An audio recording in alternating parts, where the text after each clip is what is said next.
मानता, फिर वो आउट हो जाता है। वो कहते हैं माफी मांगे फिर बात शुरू करते हैं। माफी किस चीज की? इमरान खान माफी मांगे, किस चीज की बात? बातचीत शुरू।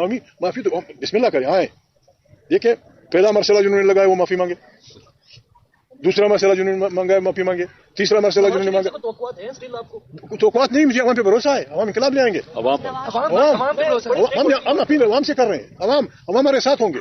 देखिए अवाम है, देखिए 9 मई वाले नहीं है। 9 मई को जो है सिर्फ और सिर्फ 9 मई नहीं किया है, इस मई 9 में इन्वॉल्व था। 9 मई सुन लिया आपने महमूद खान चकज़ई की गुफ्तगू के इन्होंने क्या कहा है इमरान खान की रिहाई के हवाले से, और एक अपोजिशन में जान पड़ गई है। ये क्या मामला है ये आपके सामने रखेंगे। अपोजिशन लीडर की इस गुफ्तगू से यह वाज़ेह ज़ाहिर हो रहा है कि अब हुकूमत और पाकिस्तान तहरीक इंसाफ के दरमियान बर्फ पिघलने लगी है। ये क्या मामला था, इतनी तफसीलात मजीद भी आपके सामने रखने के लिए जा रहा हूँ। दूसरी तरफ आपके सामने रखते हैं कि जो मिडल ईस्ट सूरत हाल है वो आपके सामने रखते हैं कि स्टेट हुर्मस से अमेरिका ने अपने 3 जहाज़ फिर निकलवा लिए है। दूसरी जानिब यूएई जो है ना एक खास जो है ना ईरान के निशाने पर आया हुआ है, और वो हर दफा में जब भी ईरान पर कोई हमला होता है तो उसका जवाब वो यूएई को दे रहा है। ये क्या मामला था ये आपके सामने रखेंगे, और कुछ दीगर खबरें भी आपके सामने रखेंगे। एक 9 मई के हवाले से भी आपके सामने कुछ चंद हकाइक रखेंगे कि आज 9 मई के हवाले से कुछ नई वीडियो सामने आई है वो भी आपके सामने रखेंगे। और 9 मई को 3 साल मुकम्मल हो चुके हैं, और अब तक जो 9 मई के जो शोधा है और जो उनकी तजलील की गई थी और जिन लोगों की गिरफ्तारियां हो चुकी है वो अब किस हाल में है, ये सारी तफसीलात आपके सामने रखने के लिए जा रहा हूँ।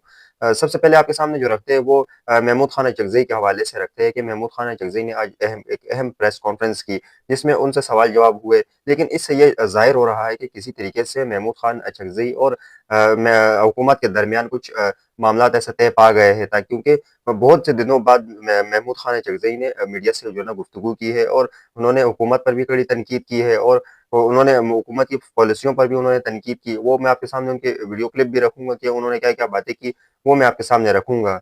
यहाँ पर महमूद खान ने एक ये भी चीज़ वाज़ेह कर दिया है कि जो पिछले चीफ जस्टिस है उन्होंने 9 मई के मिलिट्री जो मिलिट्री कोर्ट में जिनके 9 मई के केसेस चल रहे थे उनको मिलिट्री कोर्ट से 15 दिन के अंदर अपीलों का हक उनको दे दिया गया, लेकिन मौजूदा चीफ जस्टिस उनको ये हक से भी उनको महरूम रखा हुआ है। और नए लोग सामने आ रहे हैं कि 9 मई के केसेस में वो किस तरीके से मुलव्विस पाए गए। अब 9 मई के हवाले से जो आज 9 मई का दिन है और किस तरीके से पाकिस्तान तहरीक इंसाफ और हुकूमत के दरमियान एक ऐसा जो है ना बातचीत जो है ना जो सोशल मीडिया पर चल रही है कि जिसमें उन्होंने सब कुछ चीज़ों को हैरान कर दिया है और सबको उन्होंने हैरान कर दिया। एक तरफ वीडियो सामने आती है कि पाकिस्तान तहरीक इंसाफ के वर्कर जो है ना जिन्ना हाउस पर वो हमला करते हुए दिखाई दे रहे हैं। दूसरी तरफ हुकूमत अपनी वजाहतें दे रही है, तो तीसरी तरफ जो पाकिस्तान तहरीक इंसाफ की जो लीडरशिप है वो इस चीज़ को गलत करार दे रही है कि ये जो नकाबपोश लोग थे ये हमारे नहीं है, ये कोई और जो है ना हमारे लोगों के दरमियान आए और उन्होंने तोड़-फोड़ की। हमने बारहा जो है ना ये कोशिश की और ये कहा कि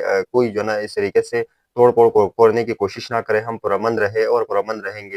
यहाँ पर आपको डॉक्टर यास्मीन राशिद की गुफ्तगू आपको सुनाऊँगा कि वो किस तरीके से कारकुनों को रोकने की कोशिश कर रही है कि अंदर की तरफ नहीं जाओ, और हालाँकि उस पर भी जो है ना इतना बड़ा मुकदमा लगाकर उनको, हालाँकि इनको कैंसर है लेकिन उनको फिर भी जो है ना जेल में रखा हुआ है, और जो है ना 9 मई के केसेस में इनको अभी भी जो है ना जेल में रखा हुआ है, और इनको इनके फैमिली के साथ भी जो है ना इनकी मुलाकात बहुत कम ही होती है, और लेकिन इनको भी 9 मई के केसेस में रखा हुआ है। इनकी वीडियो क्लिप मैं आपको सुनवाऊँगा तो आप खुद ही हैरान हो जाएँगे कि ये वहाँ पर खड़े लोगों को मना करती है कि जो तोड़-फोड़ करने से और अंदर जाने से और दीगर मामलात पे ये क्या बातें कर रही है, और मज़ीद लोगों को रोक रही है कि इस तरीके से तोड़-फोड़ ना करो, और अपने ही लोगों को कह रही है। हालाँकि अपने लोग तो नहीं थे लेकिन उसमें बाद में कोई इंतशारी गुस्से है नकाबपोश, और उन्होंने जो ना 9 मई के दिन, और जो पाकिस्तान तहरीक इंसाफ इल्ज़ाम लगाती है कि ये 9 मई को जो भी मामलात हुए ये पहले से तयशुदा थे। पहले आपको यास्मीन राशिद की गुफ्तगू सुनाऊँ कि उन्होंने क्या कहा है। पहले ज़रा इनकी वीडियो क्लिप देखें।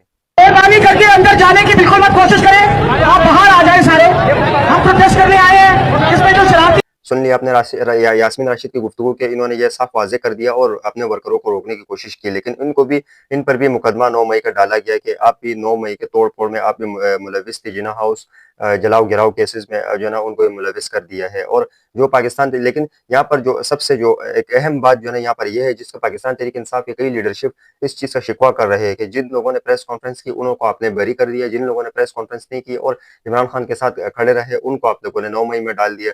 तो अगर जो पाकिस्तान तहरीक इंसाफ बिलखुसूस ये शिकवा करती नज़र आ रही है वो ये कहती है कि अगर आपने पाकिस्तान तहरीक इंसाफ के लोगों को अगर आपने जेल में डालना है, 9 मई का अगर आपने हिसाब लेना है, और जो भी अगर हमने पाकिस्तान तहरीक इंसाफ ने किसी तरीके से एक इंतशारी टोले को लेकर अगर हमने सरकारी अमलात पर नुकसानात किए हैं तो आप किसी को माफ़ नहीं करो। सबको सजाएं दो। अगर कोई प्रेस कॉन्फ्रेंस करेगा, इमरान खान के खिलाफ बोलेगा तो आप उसको रिहा कर दोगे, और अगर इमरान खान के खिलाफ नहीं बोलेगा तो आप उसको 9 मई के केसेस में एक गिरफ्तार कर दोगे। तो ये जो है ना ज़रा पाकिस्तान तहरीक इंसाफ की कई जो है लीडरशिप इस पर ये नाराज़गी का इज़हार करते हैं हुकूमत से कि ये दोगली पॉलिसी है, ये ठीक नहीं है।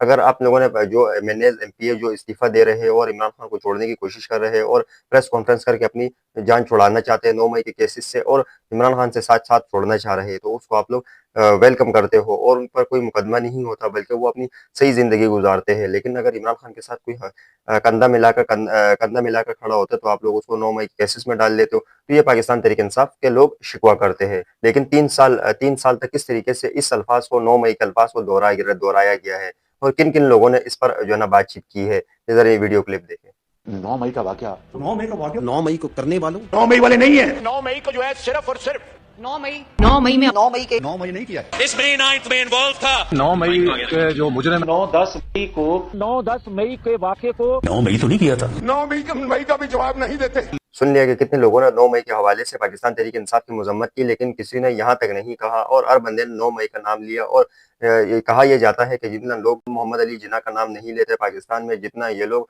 इन लोगों ने 9 मई का नाम लेते हुए पाकिस्तान तहरीक इंसाफ को मुजरिम करार देने में जो ना पूरी कोशिश कर रही है। यहाँ पर 9 मई के केसेस के हवाले से मैंने आपके सामने पहले ही खबर रख दी थी कि पहले ही जो है ना सारे मामला आपके सामने रख दिया, लेकिन आपको महमूद खान चकज़ई की गुफ्तगू आपको सुनवाऊंगा कि उन्होंने क्या कहा है, और जिससे आपको बखूबी समझ में आ जाएगा कि आने वाले टाइम में अब हुकूमत के साथ मुज़ाकरात, ऐसे लगता है कि हुकूमत के साथ मुज़ाकरात के लिए महमूद खान चकज़ई करने जा रहे हैं। महमूद खान चकज़ई से सवाल जवाब हुए जिसमें उनका कहना था कि वो कहते हैं कि पहले 9 मई पे माफ़ी मांगो, इमरान खान माफ़ी मांगेगा। ये सहाफ़ी ने इस चीज़ का सवाल किया, जिस पर महमूद खान चकज़ई कहते हैं कि इंसाफ और आइन के बालादस्ती के लिए सबसे पहले हम मार्शल लॉ वाले से मार्शल लॉ वाले माफ़ी मांगेंगे। पाकिस्तान के आइन को पामाल जिन्होंने किया, हम उम्मीद रखते हैं, हम जो है रहनुमाओं से उम्मीद नहीं बल्कि अपने अवाम से उम्मीद करते हैं कि वो जो है ना इनकलाब लाएगी। ये महमूद खान चकज़ई ने गुफ्तगू की। महमूद खान चकज़ई के इसके हवाले से मज़ीद क्या कहना था, ये वीडियो क्लिप देखें। आप सियासत करता हूं, आप हमारे वो बने, आप हमारे तर्जुमान बने। जो जमहूरी पार्टियां हैं, इनसे कोई भी कॉमन नुकात के ऊपर नुकात ले आए, हम तो सब करते हैं। मैं कहता हूँ आप जाए उनसे बात करें। अगर वो कहें कि मैं पाकिस्तान में आइन की सुपरमेसी क्यों नहीं मानता, फिर आउट हो जाता है। वो कहते हैं माफी मांगे फिर बात शुरू करते हैं। माफी सुन लिया आपने महमूद खान चकज़ई की गुफ्तगू के इन्होंने साफ ये वाज़े कर दिया है कि कोई माफ़ी शाफ़ी नहीं होगी, और इन्होंने ये वाज़े कर दिया है। लेकिन एक तरीके से ये भी कहा जाता है कि इनके भी बैक टू बैक रास्ते चल रहे हैं हुकूमत से, लेकिन देखते हैं कि आने वाले टाइम में क्या होता है। यहाँ पर अगर एक सबसे अहम खबर जो आपके सामने रखने के लिए जाऊँ वो है सिंध से।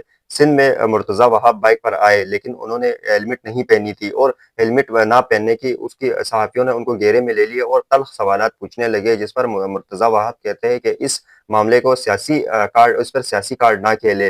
ये उन्होंने सहाफ़ियों को जवाब दिया है कि अगर मैंने हेलमेट नहीं पहना, जब सहाफ़ी ने उनको कहा कि आपने हेलमेट नहीं पहना है और इसका तो चालान आपको भरना होगा, तो इस पर ये कहता है कि इस पर सियासी कार्ड ना खेले।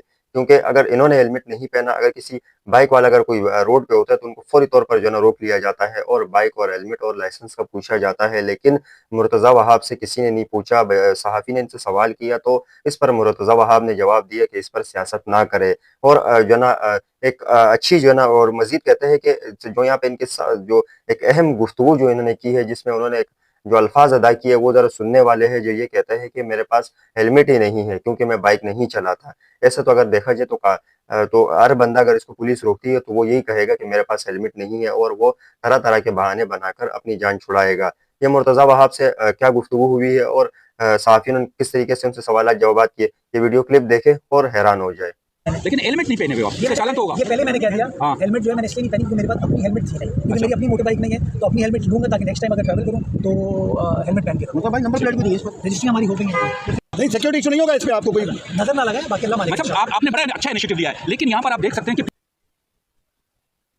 सुन लिया आपने मुर्तज़ा वहाब की गुफ्तगू के इन्होंने क्या कहा है, और जिस तरीके से ये कानून पर अमल नहीं करते तो हर शहरी यही कोशिश करता है कि वो भी कानून पर अमल नहीं करे, और जिस तरीके से ये बगैर हेलमेट के बाइक चला रहा है, इस तरीके से ये तासुर मिलेगा कि पूरी आवाम जो है ना, एक तरीके से पहले तो कराची में कोई ज़्यादातर जो है ना, जो बड़ी तादाद में अगर मैं गलत नहीं हूँ तो 80% लोग हेलमेट नहीं पहनते, लेकिन इस तरीके से मुराद सईद